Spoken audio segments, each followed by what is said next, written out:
bienvenidos al canal. Yo hoy tengo una noticia bomba. ¡Estamos embarazadas!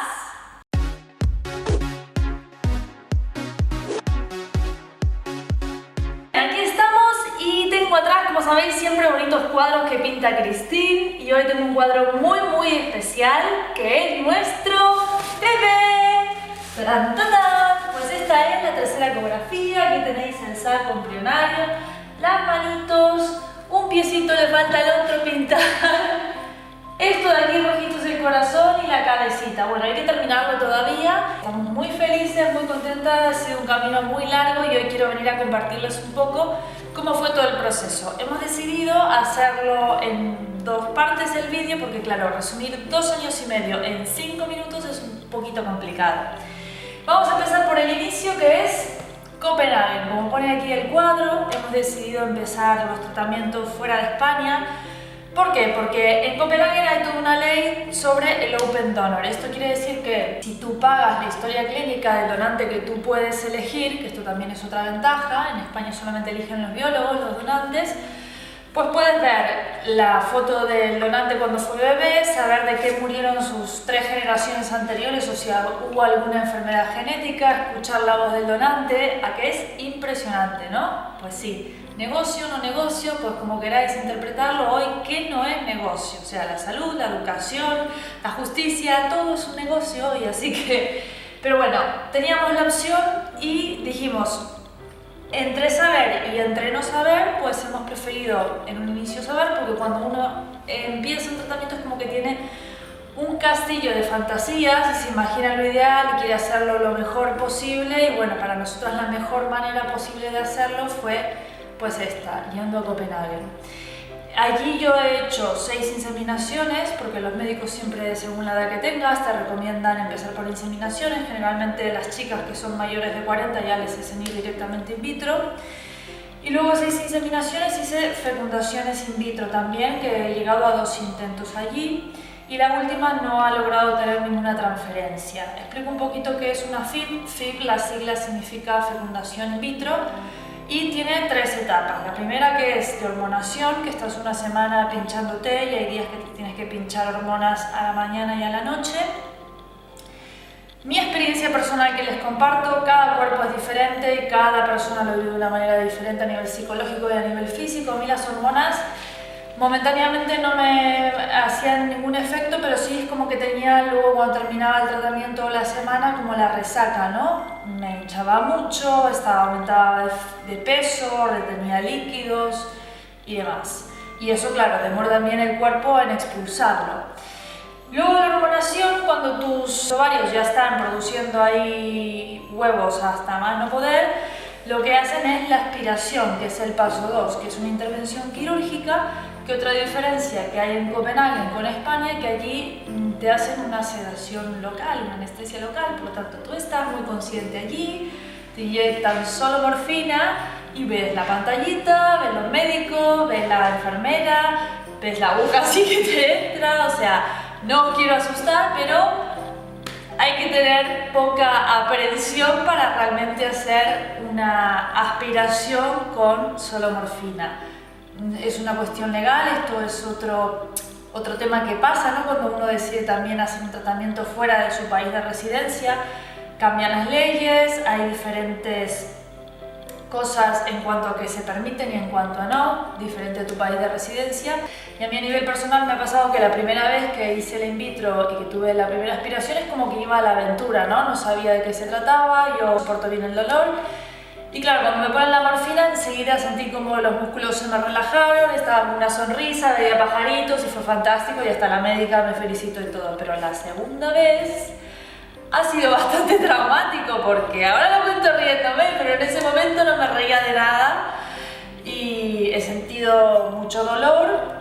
Pues la morfina, en vez de morfina, para mí era agua. Me habían puesto 3 dosis más de morfina que en el primer intento y yo, sin embargo, para mí era como que la matrona no me ponía nada ahí y fue bastante traumático porque todo el esfuerzo del viaje, el esfuerzo económico que haces para hacer un tratamiento FIV, y yo pensaba, no puedo pedir que paren, quiero que que terminen de una buena vez. Puedo dar ahora, en este momento, un paso para atrás. La segunda aspiración, lo que sucedió, además de que fue bastante traumático y doloroso, tuvimos la doble frustración de que los óvulos que han fecundado no lograron ningún embrión, o sea, no hubo embrión, no hubo transferencia, que esa es la tercera parte del ciclo de FIP, que es donde terminaría, digamos, el tratamiento cuando te hacen la transferencia de los embriones. Y hay sitios que te los ponen en el día +3, o sea, que se desarrollan en laboratorio hasta el tercer día, o en el día +5, que es más positivo porque ya es un embrión que demuestra que puede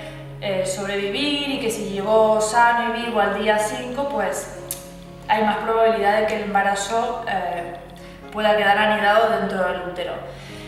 Y bueno, básicamente en los tratamientos de fertilidad yo creo que llega al final a la meta o al deseo o al sueño de poder ser mamá quien tiene adherencia al tratamiento y quien se repite constantemente en la cabeza la palabra de sigue, sigue, sigue y sigue, ¿no? Porque, bueno, hay muchas parejas, más de lo que imaginamos nosotros, no solamente parejas de lesbianas, sino también muchas parejas heterosexuales. Hoy la sociedad cambió, la incorporación de la mujer al mercado laboral retrasó todo mucho más. Y quizás cuando un médico te dice congela tus óvulos porque ya tienes 30, tú te le ríes en la cara. Así te lo dice un médico, pero si te lo diría una amiga quizás te lo pensarías más, ¿no? Como es un consejo de tú a tú.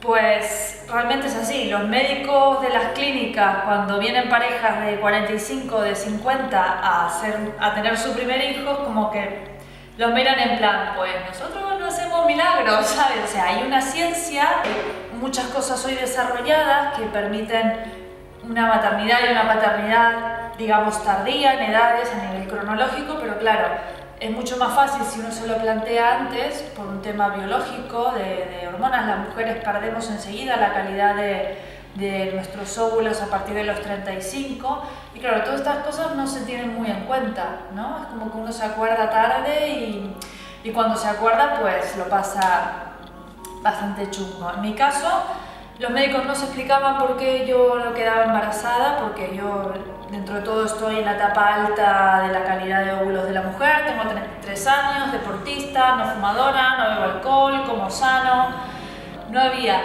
ninguna explicación de por qué no lográbamos quedar embarazadas.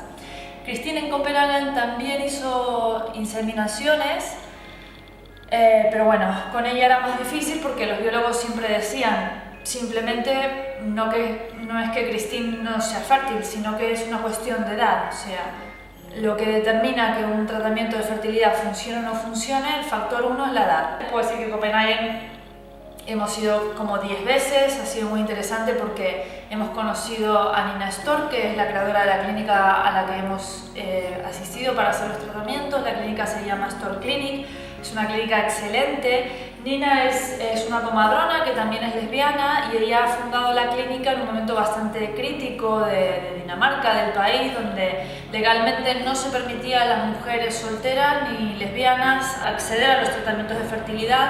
Hemos tenido posibilidad de poder conocer el backstage de la clínica y ver cómo se genera la vida, cómo congelan los embriones, cómo congelan los espermas, y es fascinante ver todo el proceso, lo complicado que es y a la vez lo delicado que es y cómo se tiene que cuidar para que realmente ningún paso falle. Había momentos en los que yo ya iba sola a Copenhague porque había que reducir costes y a veces iba y venía en el mismo día. La conclusión final de ello fue, bueno, ya mira, tú tienes algún factor en tus huevos que no sabemos qué es y necesitamos una segunda opinión del médico. Como que diplomáticamente me han dicho, eres infértil. Imagínate tú a los 33 escuchar este diagnóstico sin que te den una causa específica o un análisis específico, y cuando tú estás entrando en este mundo de tratamientos donde realmente te tienes que empapar de terminología, confías, para ti lo que te dice el médico es la palabra de Dios prácticamente, y claro, fue un martillazo en la cabeza donde dije, ya por ser lesbiana tengo que aceptar que una parte tiene que ser donada. Qué duro es también saber que mi genética o algo de mí no va a poder estar en ese proceso de ser mamá, ¿no? De criar, de gestar un bebé. Y bueno, la verdad que fue bastante duro por esa conclusión y fue bastante duro el tema de ir a Copenhague porque como eran los primeros tratamientos que hacíamos, no estábamos ni Christine ni yo en el papel de cómo se utilizaba la medicación, en qué momento se ponía. Seguramente yo habré hecho miles de errores en los horarios, en cómo se mezclaban el Menopur con la hormona tal. Tienes que ir a la clínica, hacerte ecografías, hacerte análisis de sangre para ver cómo van los niveles de hormona en tu cuerpo.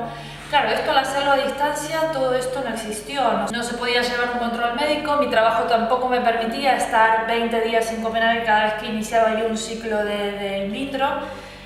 Entonces era muy estresante, como era en plan, Ovitril, ya, volar, vuelos. Buah. Cuando uno empieza un tratamiento, lo que os aconsejo es que realmente estéis en esa posición de OM porque son muchas cosas, son muchos detalles, pero mi consejo, si yo hubiese tenido una voz de experiencia que me hubiese hablado antes de iniciarlo todo, hubiera sido empezar por casa, ¿no? Digamos, por el país donde resides. Hay una frase que dice, nunca vayas a buscar tan lejos lo que tienes tan cerca, ¿no? Eso es mi resumen de Copenhague, básicamente. Así que nos vemos en la parte 2 del vídeo, el próximo lunes, la semana que viene. Un beso grande, un beso del bebito para todas vosotras también y muchos love wings para vosotras.